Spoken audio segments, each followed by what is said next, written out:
like this Igbo woman. I think that is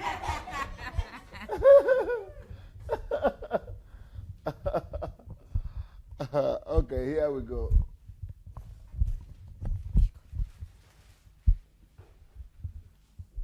Babusha, you don't change again.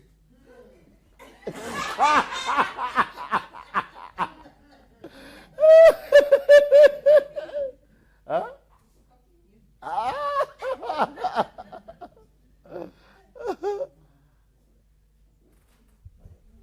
Where is the slide? It's coming up. Okay, anyway, thank you so much for that review, Grace, because what you spoke about is what we are going to be talking about tonight. Faith. Yes. Yes, it's a preview.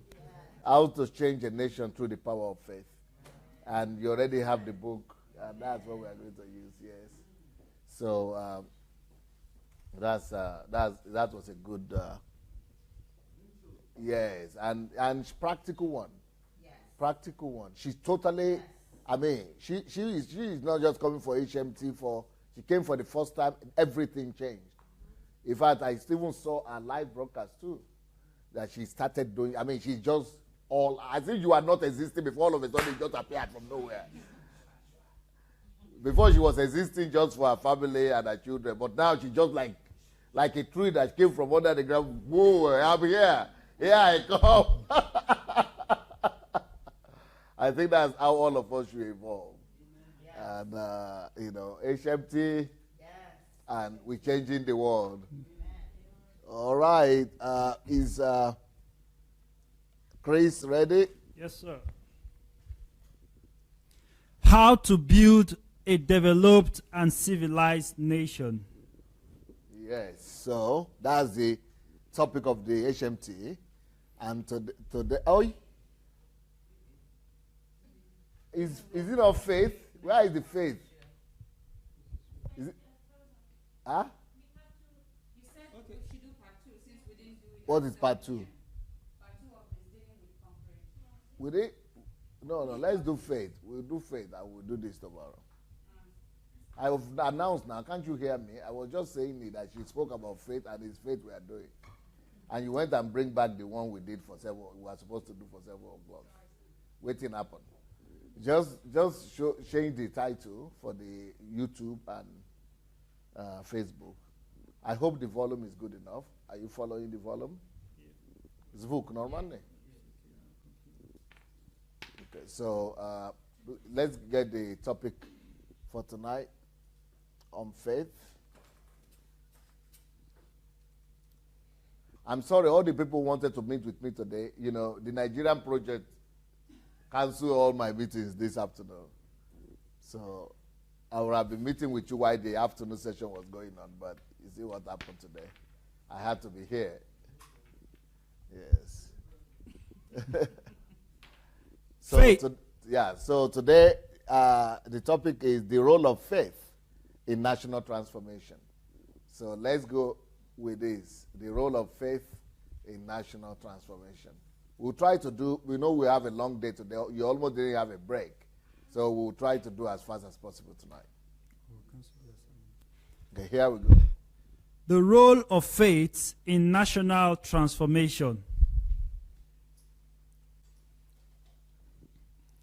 A country that has lost her faith in her ability to sustain growth and develop herself is a burdensome and troublesome country. Now, that's the reason why we have that problem in Africa and Nigeria. Whenever a nation, some people will say, faith. What is the role of faith? Faith. Oh, yeah. Faith is more important than raw materials. To developing a nation, when it comes to developing a nation, faith is a crucial element of it. If people don't have faith in their country, apathy will set in. Cynicism will set in. Disillusionment will come in. All those, that book, where is it? Why nations die? Why nations die? Do you have a copy there? Yes. The Death of Nations. Why countries fail. the death of nations. Countries begin to fail when faith is lost. So there are different levels of faith for a country to be sustainable. People of the land must be taught to have faith, strong faith in their destiny, in their people, strong faith in themselves as a nation, as a country. So what we see going on in Nigeria right now, which politicians are aiding, politicians are encouraging, they are bringing devastation through their speeches. And all those politicians that want to be opportunists, just talking negative about the land, about the country, they don't even know that they are destroying the very foundation of the land. You know, whenever you destroy people's faith in their own country, in their own political system, you are destroying. Yeah, you can have constructive criticism, but when you begin, the way people do it in Nigeria is so destructive. So, you know, people who run down Nigeria, and especially, I'm so sorry to mention this one here, but I have to say, but especially the Biafra people, you know, people who believe in Biafra, right? You know, it's so wrong because you are shooting yourself in the feet when you just talk all the negatives and the evil and call yourself names, and you know, you are destroying the faith of your own people. Yeah, no country is perfect, and every country has reasons to be criticized and to be run down. If you see, I also criticize, but I come out with constructive answers all the time. I always come out with solutions, not just running down the country, running down the people, running down. You know, it is fundamentally wrong. You must help the people maintain faith in their nation. And that's the problem I have with France. A lot of French people, they have lost faith. When I went to France, I've always been thinking it's like they hate the country. It's very sad, you know. And faith in a nation is very important to maintain that country. Because after you lose faith, then the apathy will come in. Then the disillusionment will come in. All the factors that are written here, why nations die, those things begin to come in. Even in Holland, a lot of ordinary people there, not interested. In Europe, all of them, they have problems all over Europe. Denmark, Finland, the same thing. You know, all over Europe also, cynicism is coming in. People are losing faith in their nations. You know, in England, maybe the white English, some of them still have faith, but the foreigners that are there, they live in the country, but they almost speak negative all the time. They almost hate. And that's a problem, because anytime you see a country losing faith in its country, you see any country that has lost faith in the ability of itself to sustain growth, to develop itself, that country becomes troublesome. Crises begin to come upon crisis. Because no matter the problem you have as a nation, as long as you still have faith, bring them on. Bring all the problems on. As long as you have faith, you will always surmount the challenges. But once you lose faith, little problem will become a crisis. Little problem will become a trouble. So every little problem that is nothing will begin to shake the foundation of the land, because there is no faith.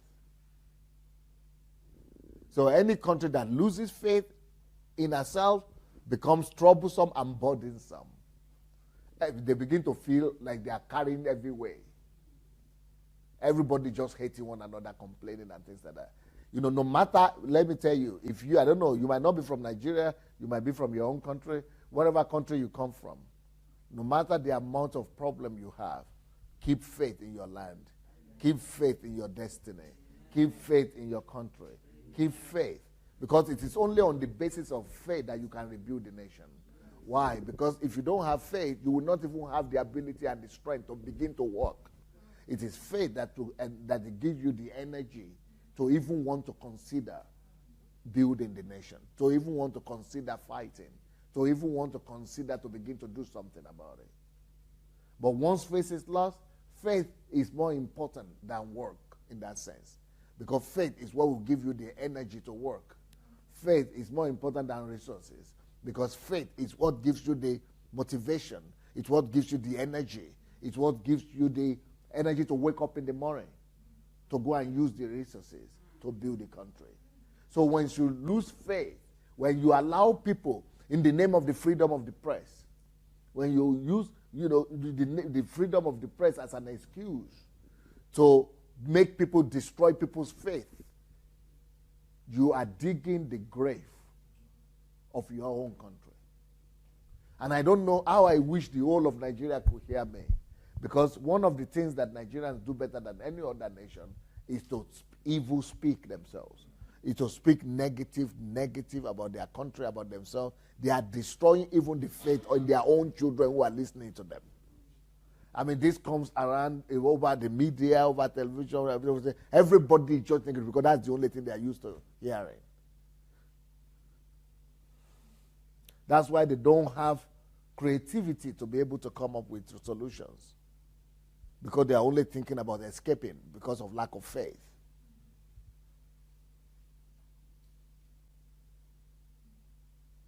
Where is that book? How to Transform a Nation Through the Power of Faith. Because if you really love your country, don't just read this book by yourself. Make everybody you know from your country to read it. Faith is one of the most important. You see, we spoke about 2 days ago about the fact that the invisible forces, the invisible resources, they are much more important than the physical ones. This thing, what I'm talking about now, is more important than the oil reserves that we have. It's more important than all our gas and the diamond and the gold. Can you believe it if we could get all Nigerians to believe?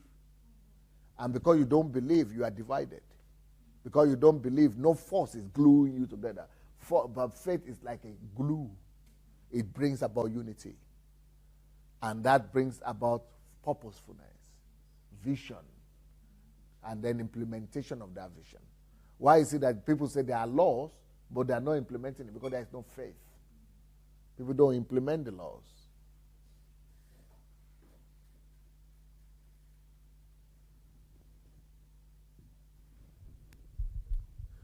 Lost faith in leadership. So there are different aspects of faith that you need to have to save a nation and to deliver a nation, to grow a nation. First of all, faith in the nation. Secondly, faith in its people. Thirdly, faith in its leadership. And, I'm going to give you all of that kind of faith that you need.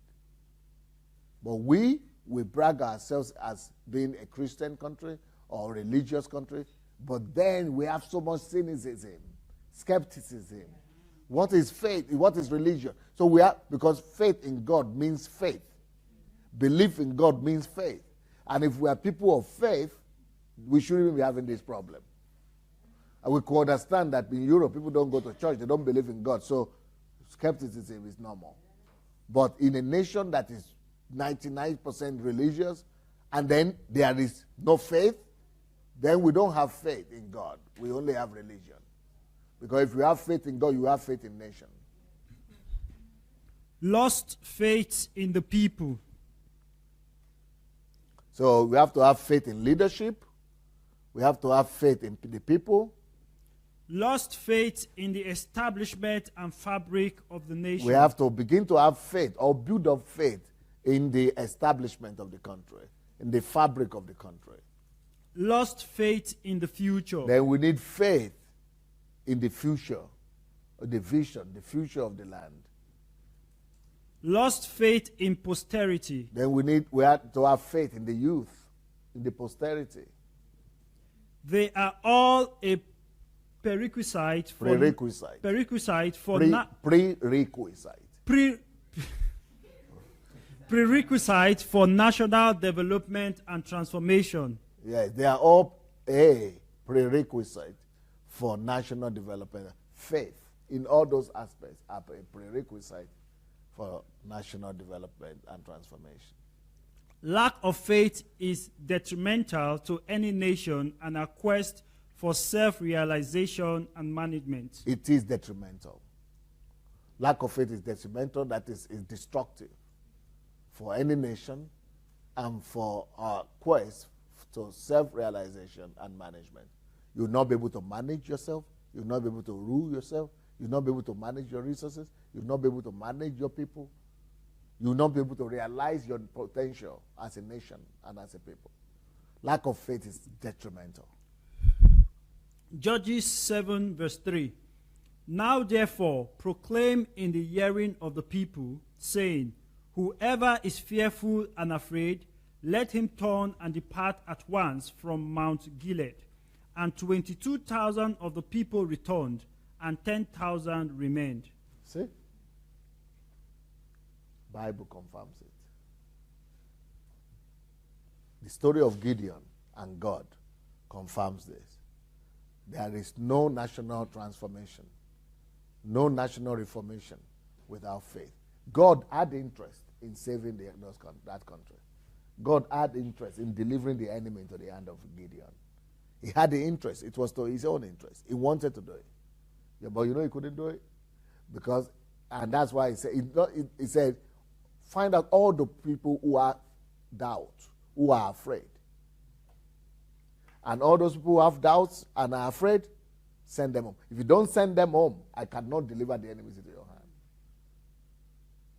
The people who are afraid must leave the camp now. Even though God was interested in giving them the victory, he couldn't. So when we talk about Nigeria, like today, the project that we are doing, you people, because you are my disciples, so it's easier for you to support what we are saying and to see the reason. But I'm going to face a lot of problems with that program. And that's not just the only program. I have various programs. But with this idea of coming to Nigeria to create a change, even church people, even my own Christian people are going to be the ones to fight me, because they are going to say skepticism is going to fight. Cynicism is going to fight.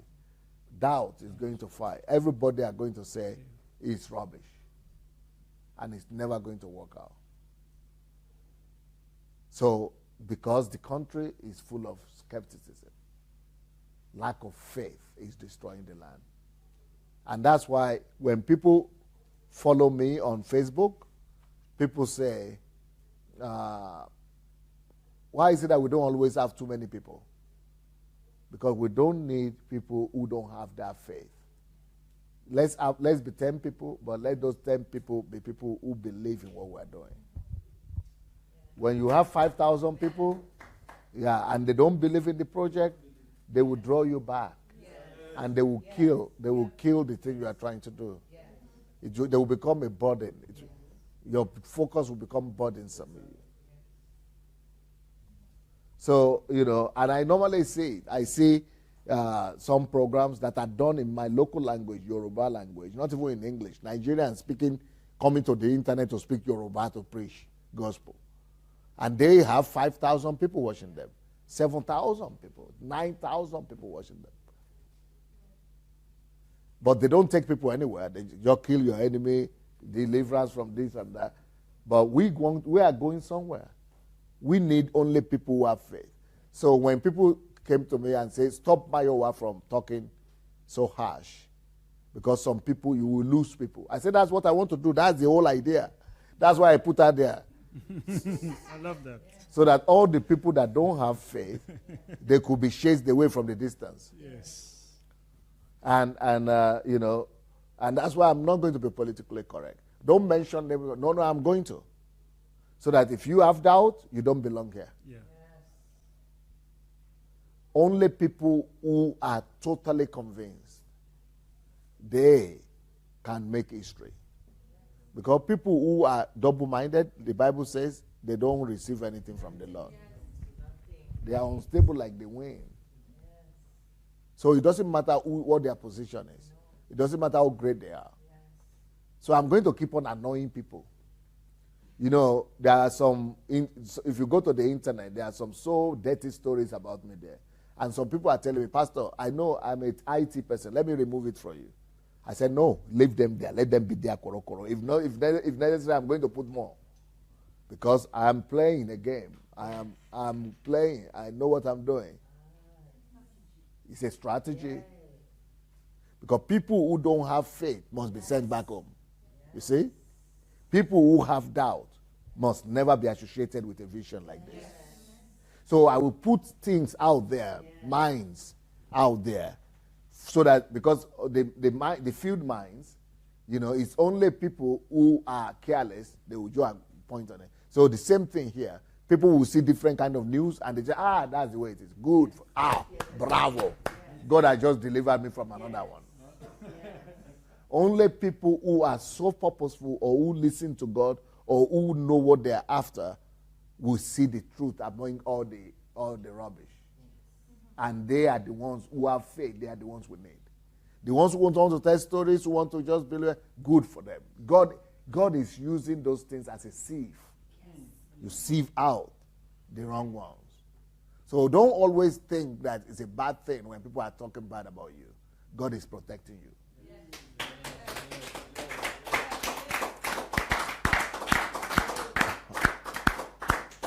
So people who don't have faith shouldn't be around you. Don't keep them just for the sake of the numbers. Don't keep them just for the sake of the church members. Don't keep them just for the sake of the crowd. They will destroy what you are trying to build. So God knows what he was doing. Even though God is all powerful, but even God will not make it with people with doubt around him. Even God. And this is not just in the Old Testament. Even with Jesus. He said, do you want to go? Please go. Because people who don't have faith shouldn't hang around him. They will kill the vision. They will pull him back. Even Jesus his faith couldn't help it.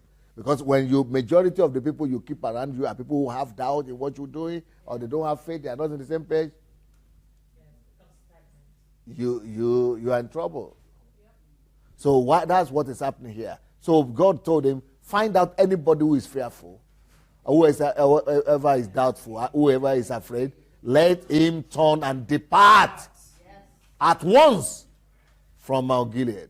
And 22,000, they were 30, 22 out of 30. Out of 32. Out of 32, yes. Out of 32, 22,000. Can you imagine? Out of 30 or 32. Not half. Is that half? 2/3. 2/3 just because that is our people. But we think that 32,000 is more than 10,000. But God, if they are without, 10,000 is more than 32,000. As a matter of fact, those ones who departed, they were just the first category. There are still some other people who have some other doubts and fear inside. So God had to find a strategy to get rid of them. So at the end of the day, we are left with 3,000. And 3,000 in God's eyes is actually much more than 32,000. So there are times when minority is the majority. Oh.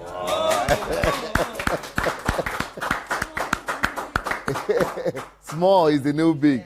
Because if this big is having doubt and fear, then you don't have anybody.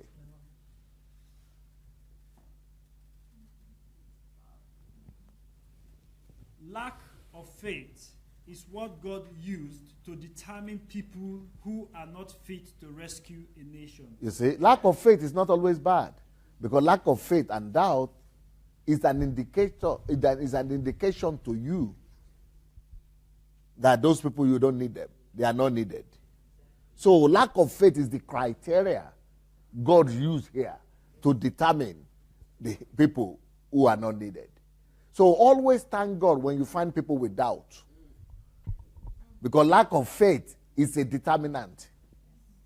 It's a factor to help you to recognize the people that will be hindrances to you in the future. So don't always think that people who come to you to criticize and to attack, that they are bad. They are good. They are informing you that those are the ones you don't need.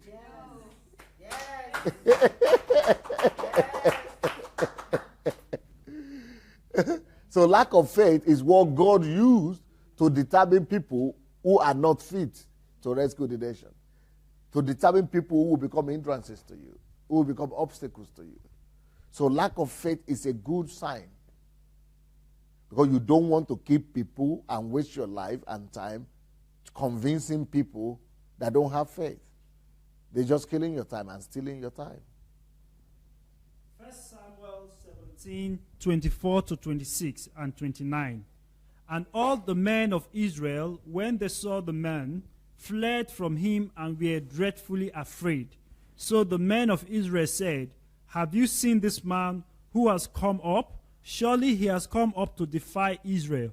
And it shall be that the man who kills him, the king will enrich with great riches, will give him his daughter, and give his father's house exemption from taxes in Israel.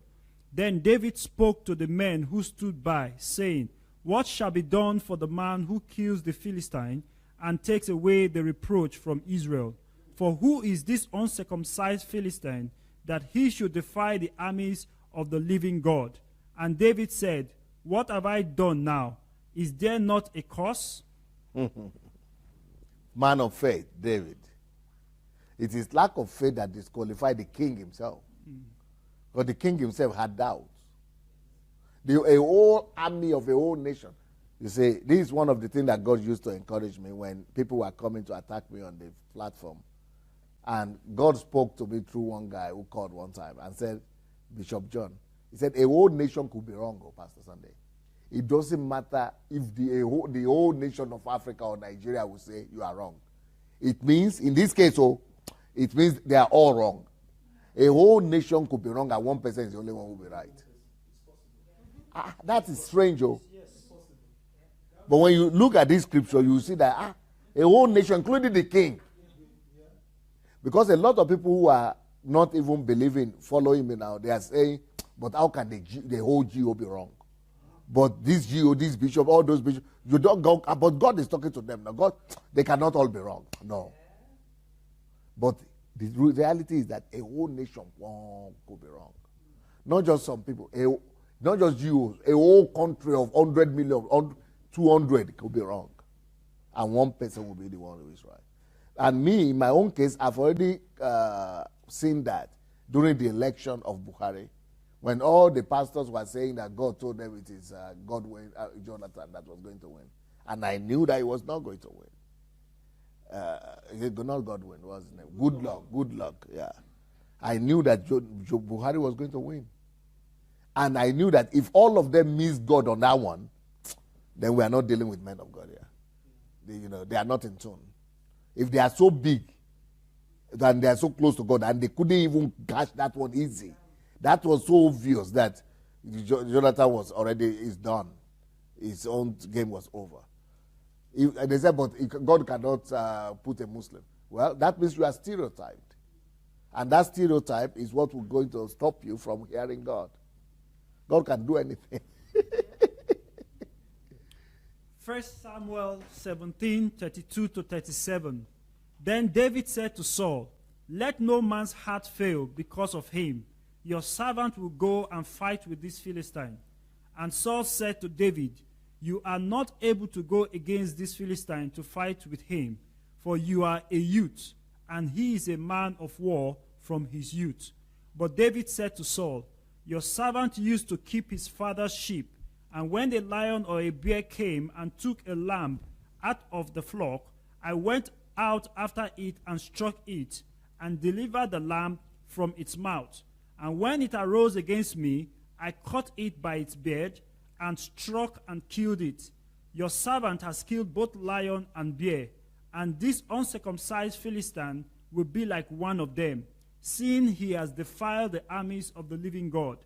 Moreover, David said, the Lord, who delivered me from the paw of the lion and from the paw of the bear, he will deliver me from the hand of this Philistine. And Saul said to David, go, and the Lord be with you. Can you imagine what a faith that is? Huge faith, strong faith, beautiful, beautiful faith. Faith is a force of motion, progress, and action, creativity, and production. On the other hand, that is what David had at a time when nations' whole armies are paralyzed by the fear of Goliath. Only faith he had. He didn't have all the superior weapons, but he had faith. No matter the monster or Goliath standing before a nation, faith of the people of that nation can lift the reproach You of see? Israel. That's why we need faith. That's why this book is unsurpassable. How to transform a nation through the power of faith. And I'm glad some of you have read it. Grace, you have read it, eh? Are you encouraged? Especially seeing, I'm sure you didn't know all this about Patrick. Because everybody have been asking from your country. They don't know that he did all these things. All the people I've seen who have lived in Ireland, when, I said they have to read this book because your eyes will open. You say, eh? And we can all do this. We can all do it. How to accomplish this? Number 1, through government or church relations. Number 2. So what does that mean? It means that we can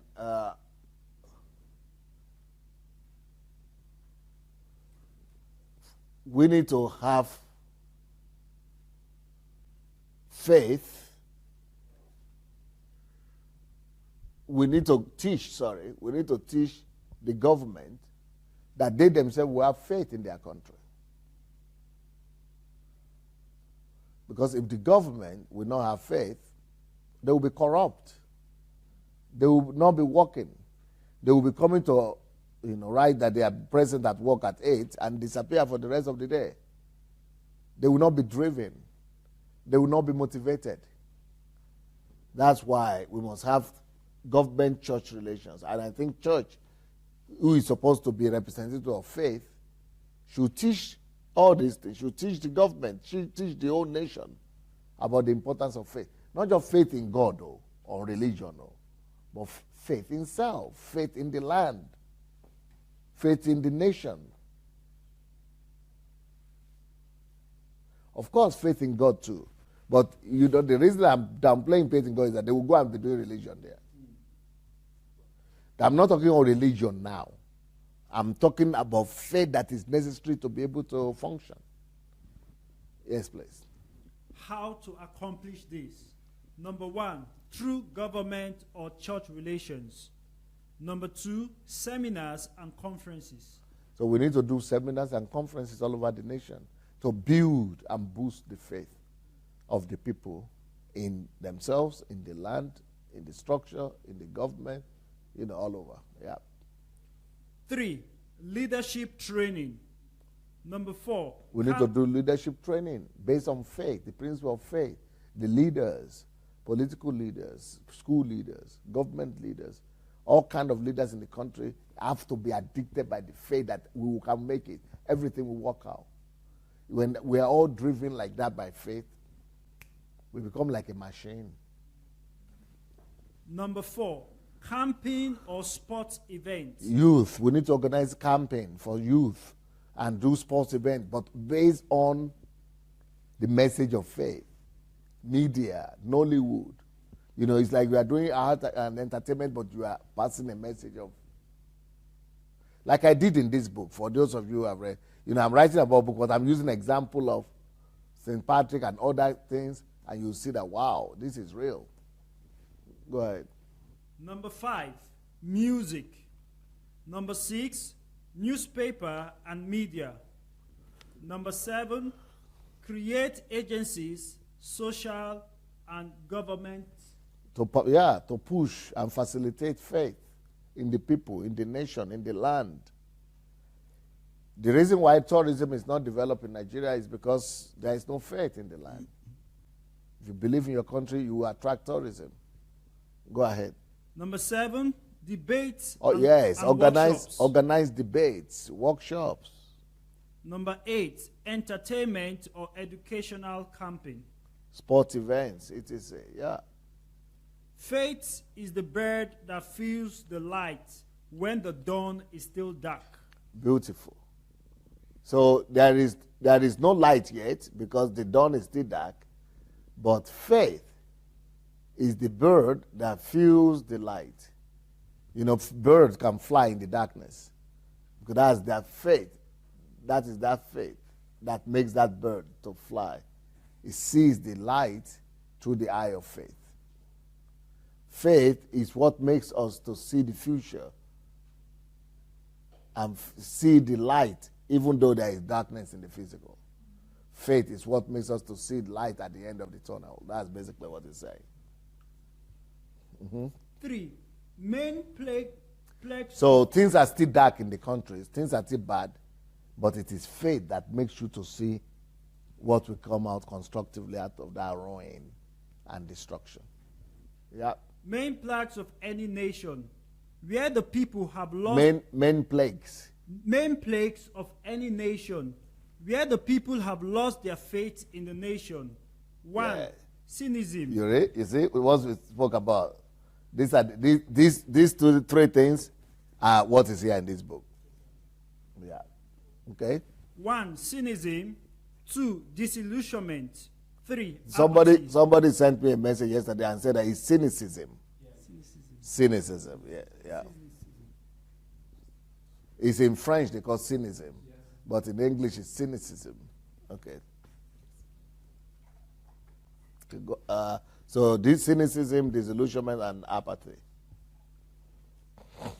Cynicism can frustrate the effort. See, I told you, when faith is lost, these are what you get.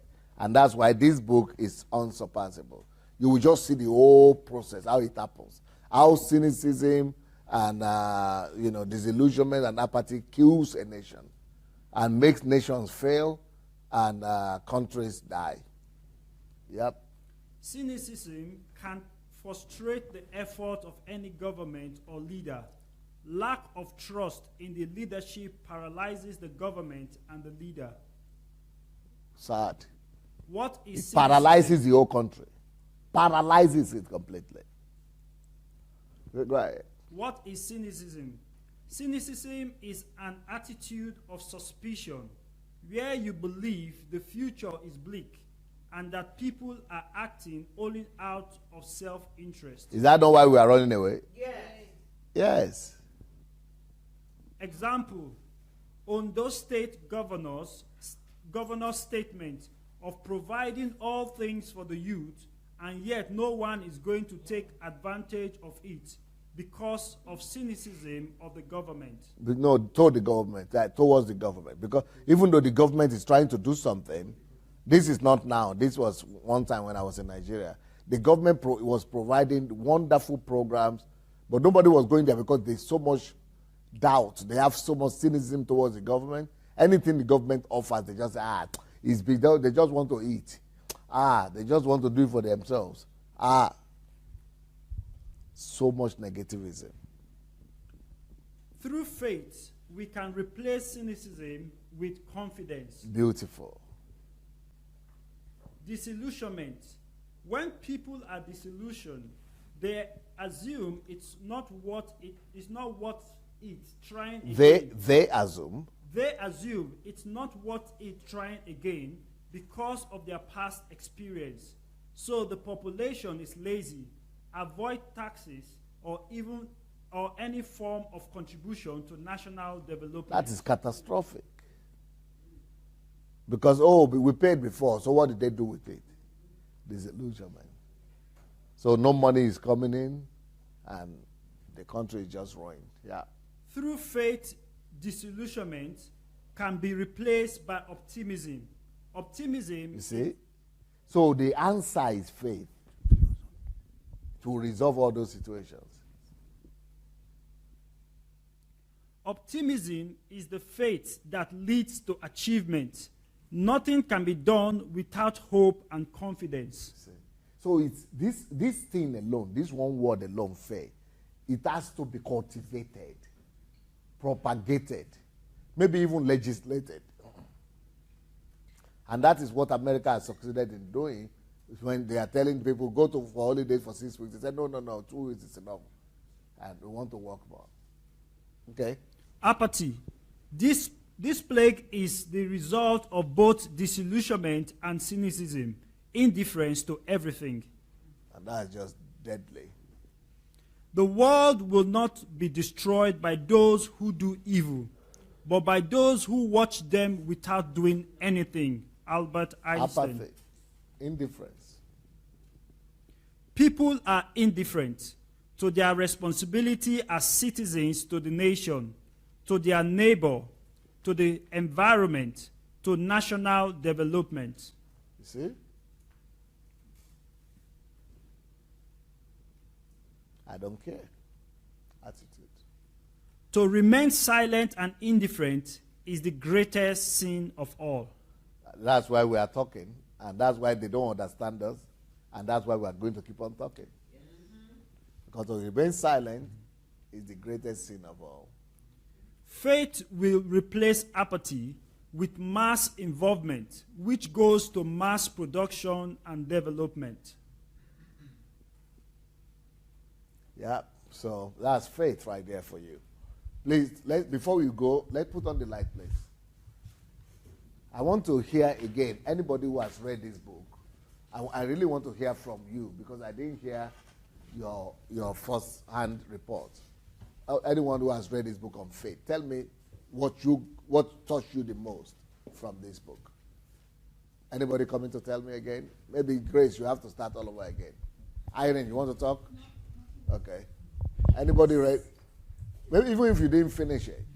But what touched you the most? Yeah, come again. Lemire. How did it minister to you? What ministered to you in that book? Okay, this book, what really ministered to me is that we don't have faith until we transform nation. That's it. My Yes. own measurement of faith is to use it to change a nation. If you don't change a nation, you are having domestic faith. It's what we call coconut faith. Or what? There's something they call, there's something local candid. No, not candid. Local, not shin. There's a guguru or something they call it.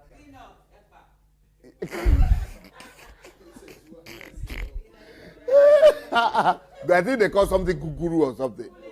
Huh? What? Kuli, yeah. Kuli. Is it what? Kuli faith. Because it is something that makes you to just consume. Consumable.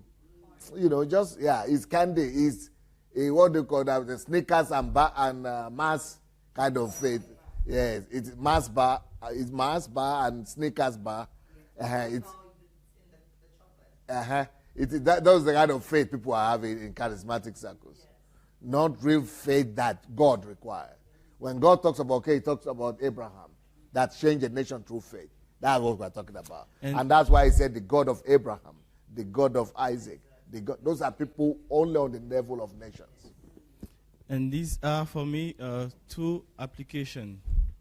And I will show it in different quotation of the Bible. First application is that we learn that nations are not just countries. They are also group of people with same interest. Yes. So it means that we all to have faith until we transform a particular group of people in the society. Group, yeah. Each individual Christian faith must transform a specific group of interest of people. Beautiful. And also in the same ideas, the book, one of the things that you underline a lot, Pastor, is just that faith is equal to result. No result, no faith. No faith. You can deceive yourself as much as you want. No result, no faith. So I started to think, and there is a quotation that is very deep, important for me in the Bible, when Jesus said that, when I come back, will I find faith in the earth? So it was then like a light. It means it just come back to see result. Will I come back to see results? Results. Beautiful. Well said. This guy is a smart guy. Well, open it up. So this is beautiful. Kudos. Let me hear you are for the future. You must go with me to Africa. Yeah. I think what taught me most in the book is that faith produces physical product and change.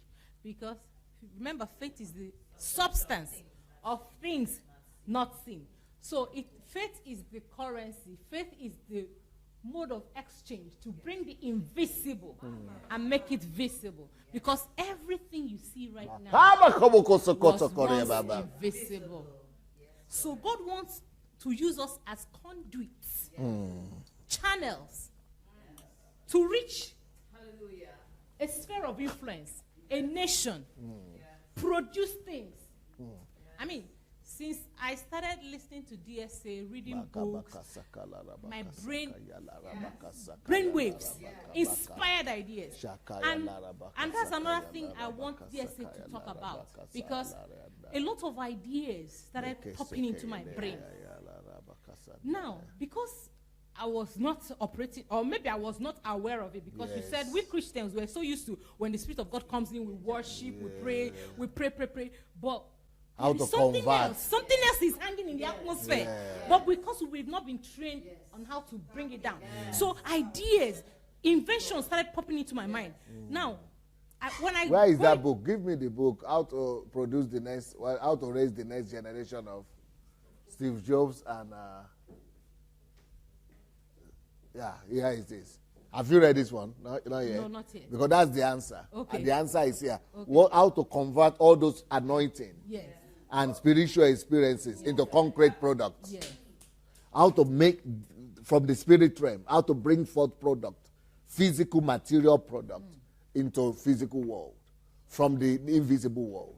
That's this book out here. It's called Raising the Next Generation of Steve Jobs and Bill Gates.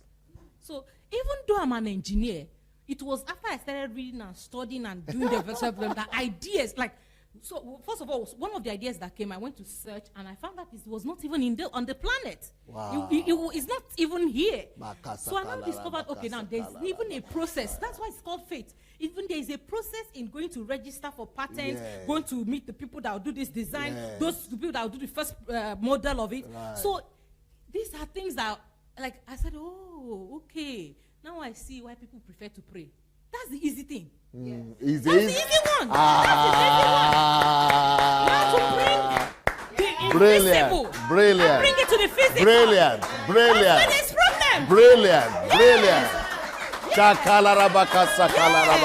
People would rather do all night prayers and singing, because when I started researching, I said, oh my goodness, I had to call a lawyer. I want to do this. It will cost me this. Okay, then I will still contact another person that will do the design. And even the designer, you have to be specific, because there are certain parts of the thing I need to be very clear. I said, okay, no wonder. I see. Because we're not meant to be lazy. No. Gray and white matters inside the skull. Yes. They are meant to be used. Yeah. They are meant to be exercised. And the more you work on it, you wonder why he's writing more books. Because God said in the word of God that if you bear fruit, you will be pruned to bear more fruit. Yes. Unfortunately, if you don't bear, you will still be pruned. Why don't you be? So faith, we're conduit. There are a lot of things. Can you imagine? God is there. There are so many products. He wants to pass it through you. Yes. But he's even giving you ideas, but you can't even recognize. Because you are not prepared. Because the brain is not ready. The brain is not ready. If Africa is going to go to, even if you copy the spy and find the technology, if you don't know how to combine that with that to get that. But is it not religion that has made that our head? It is. Because somebody wants you to depend on them as the middleman. I'm the oga pata pata. So you can't. Right, God himself is not even saying depend on me. Say, do it. I gave you everything. Yes. So, exactly. So in your area, in your field, because it is what you have already, you're skilled at, that God will reveal something to you. Let us become more inquisitive. Those ideas, when they come, when you get inspired ideas, write it down and start working on it. Thank you. Beautiful. Excellent. Yeah. Fire in the burn. She's caught something. She's caught something. Yeah. All right, guys. What do we say about some people were writing from the Facebook yesterday? I read some comments like that. They are saying they are jealous because they wanted to be able to call in and contribute, but we are not going to give you that pleasure because you didn't come. If you had come here, you would have been able to contribute. But they also want to contribute. They say, but how can we also want to contribute now? Well, you are not here, my dear. It's not discrimination. It's just that you are not doing the assignment. You are only seeing the result. You are not going through the assignment and the process. Yeah. A process. Not just the result. Process.